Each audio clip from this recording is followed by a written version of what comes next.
Hi, Jill here. I have some simple steps to spiritual surrender.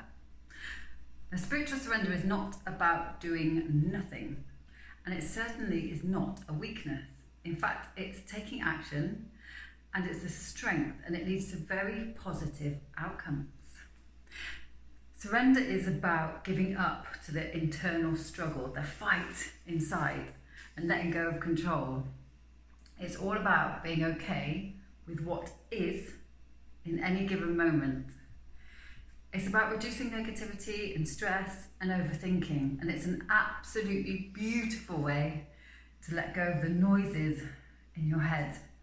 And also, I find surrendering is very effective in getting to know the negotiation that we all have in our own minds with the ego and the soul.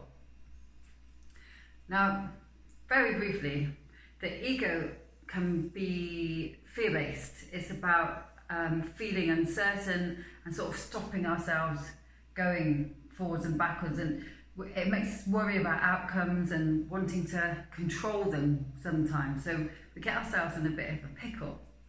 It's all about keeping us in check.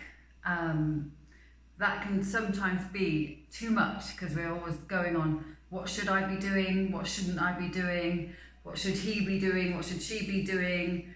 They shouldn't have done that. And it's all of these overthinking things that sometimes stop us in our tracks.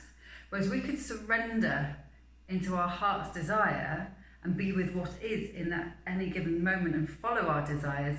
We just keep gently going forward. As far as uncertainty is concerned, surrendering is actually this strong action where you could have this whole fire of uncertainty burning around you, and you're just kind of standing there peacefully, soaking up the flames and just being aware of the flames, but not actually allowing them to burn you, metaphorically. Deepak Chopra calls surrender the wisdom of uncertainty. So the wisdom that you find within uncertainty.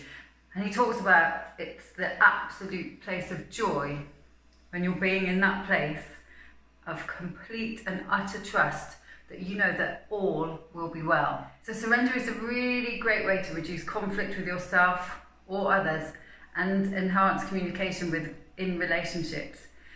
It's about really going inwards, not pointing fingers of blame or projecting on people when you're having a conversation, if you're feeling uncomfortable with something. All of the power lies with surrendering within. A lot of us might be aware of our own knee-jerk reactions or other people's knee-jerk reactions when we're projecting stuff on others. And initiating a good surrender practice will just get us used to being in a much more natural sort of internal measure. We'll become more compassionate and kind, and then that becomes part of us, and then we just radiate that out into the world. So surrender is not doing nothing, it's deliberately doing something. It's aligning with your true core, ideals and desires.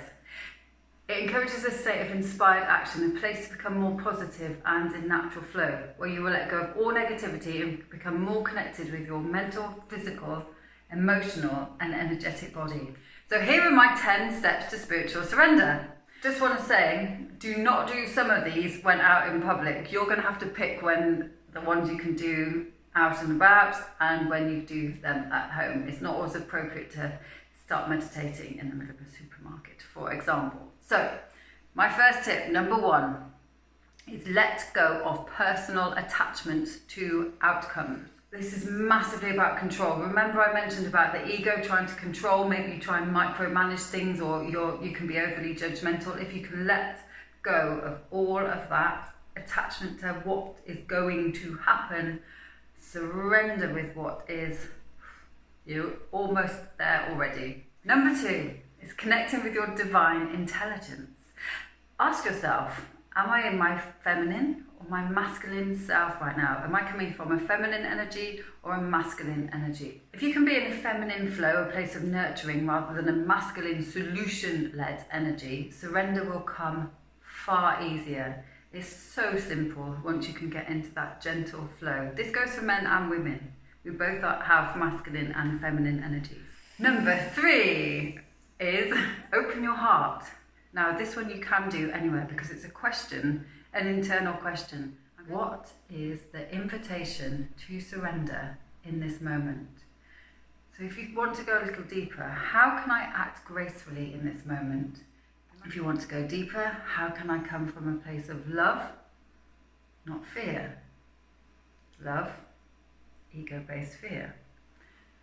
What is my soul asking me to do?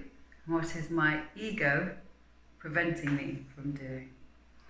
There will be multi-layered answers to these questions, and you can journal or just go with it in yourself, but it makes a very good conversation in your own mind. Number 4,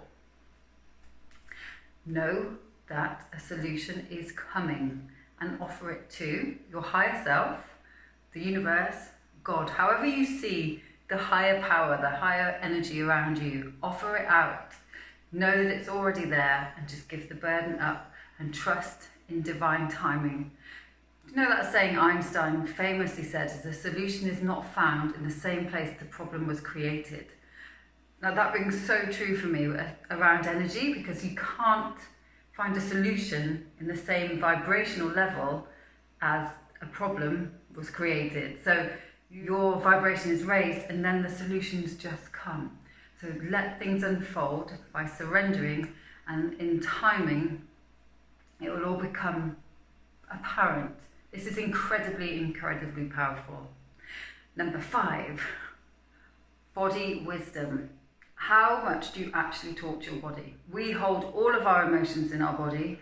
They come in energetically, the feelings of stuck, restriction, uncomfortable, and if we can work through them while they're still energetic, they don't manifest into the physical, so we can clear them.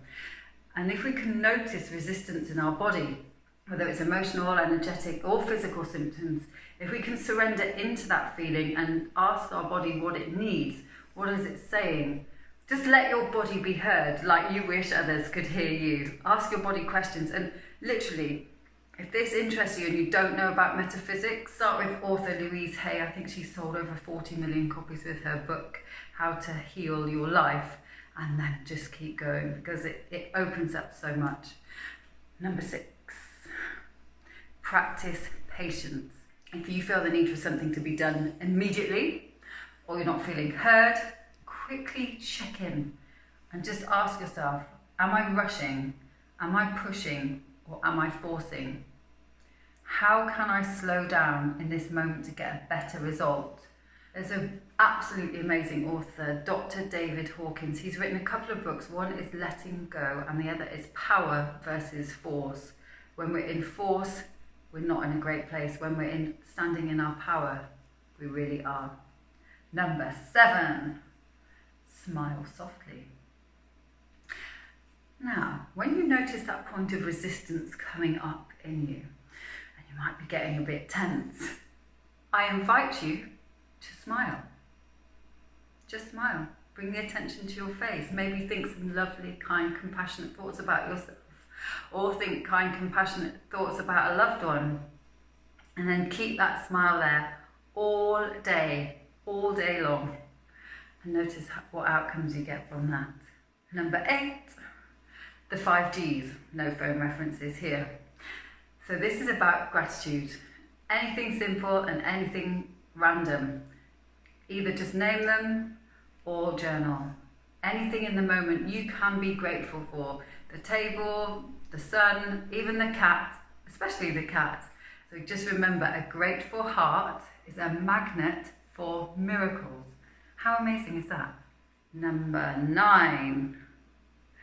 So number 9 and 10 are both meditation, imagination journey, visualization tips.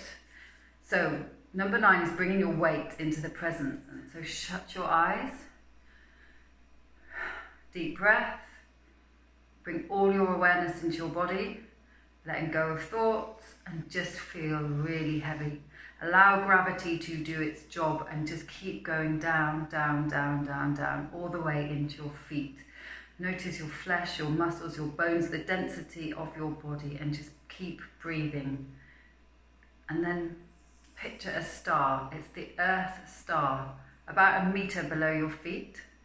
Imagine this beautiful star, and it's there waiting for you to connect. And then imagine a huge light beam connecting you with that star. Feel yourself connecting deeper and deeper and feel anchored, earthed and grounded. And just keep breathing. Now you can continue with number 10. This is the I'm light mantra. I'm light, as in not dark. It's about bringing your own light, your own luminosity into you. And also just letting go of your thoughts so that you can come into your heart space, into yourself. So just keep your eyes shut or just close your eyes anywhere. This is great in the car if you just need a moment. Close your eyes and just repeat the mantra very softly and gently to yourself. I'm light, I'm light, I'm light, I'm light. It regulates your breathing, it regulates your heartbeat, and it's talking positively and high vibrationally to yourself. It will bring you into a relaxed state and you will just start feeling more aligned with yourself. I recommend you do this for 3 minutes, maybe even up to 10. People have been known to do it up to 20 minutes. You will just bring yourself into a whole different mind space and you will begin to radiate out your light. That's it.